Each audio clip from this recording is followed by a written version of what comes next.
Рафаэль Хакимов. Легко ли быть татарином? Выпуск 55. Разный взгляд на мир, русский и татарский. Эпиграф. Фанатик – это человек, который не может изменить взгляды и не может переменить тему. Уинстон Черчилль. У любого татарина свой взгляд на мир, как и у русского, и у представителя любой другой нации. Среда, условия жизни, культура влияют на восприятие мира.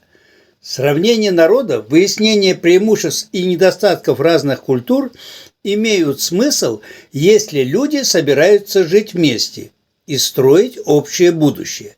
Если у народов есть пересекающийся сегмент общих интересов, тогда общество будет стабильным. Если одна из этнических групп будет претендовать на привилегии, тогда стабильность нарушится. Если в структуре ценностей возобладает какая-то религия, или клерикалы начнут вмешиваться в государственные дела, тогда жди беды. Условия стабильности не в отказе от своей этничности, а в их непротиворечивой сбалансированности.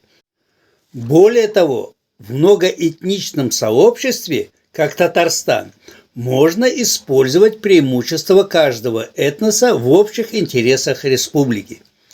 Осознание своих недостатков и преимуществ народа – важный этап понимания своего исторического предназначения. Приведем пример. Один из стойких стереотипов о татарах – это подозрение в их сепаратизме. В свою очередь, русских нередко обвиняют в имперских замашках. И тот, и другой взгляд весьма упрощенный. Татары всегда были лояльны по отношению к власти, и только в эпоху насильственной христианизации поднимали восстания. Лояльность татар, кое-кто говорит о трусливости, объясняется не слабостью духа, а ментальностью государственников. Татары в прошлом не столько разрушали государство, сколько их строили, начиная с раннего Средневековья. Во времена, когда летописи о русских даже не упоминали, уже были известны татарские государства. С другой стороны, имперские наклонности русских преувеличены. Изначально, когда русские начали складываться в единый народ из древлян и кривичей, активно ассимилируя Мари, Чуть, Пермь, Вятичи и Мордву, у них сознание было удельно-княжеским. Они были склонны к местническим настроениям. Экспансию поддерживали монастыри, зараженные мессианскими идеями. В эпоху Золотой Орды междуусобные войны между князьями останавливалась татарской властью. Как пишет Ключевский, гроза ханского гнева сдерживала забияк. Милостью, то есть произволом хана, не раз предупреждалась или останавливалась опустошительная усобица. Власть хана была грубым татарским ножом, разрезавшим узлы, в какие умели потомки Всеволода III запутывать дела своей земли. Русские летописцы не напрасно называли поганых агарян батагом Божиим, вразумляющим грешников, чтобы привести их на путь покаяния. Конец цитаты. Именно татары навязывали русским имперское сознание. Что же касается казаков, то они и вовсе были склонны к набегам. Казаки приобрели верноподданническое сознание, когда их наняли охранять границы империи.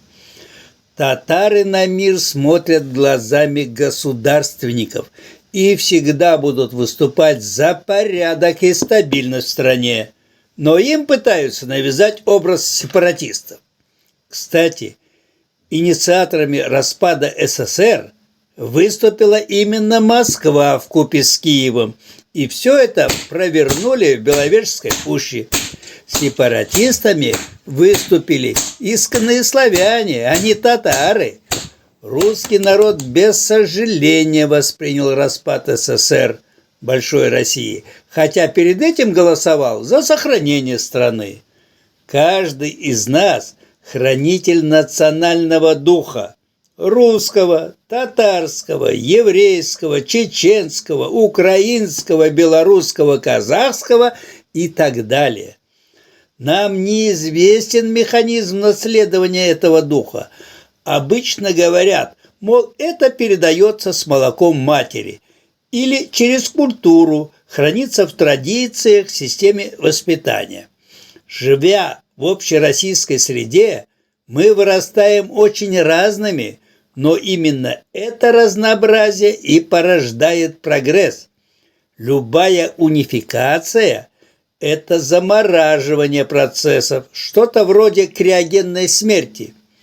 Меняется мир, условия жизни, политическая обстановка, а дух сохраняется. Татарская культура всегда была открытой к новым веяниям. Она жадно впитывала все новое из окружающей среды, но при этом сохраняла свою идентичность.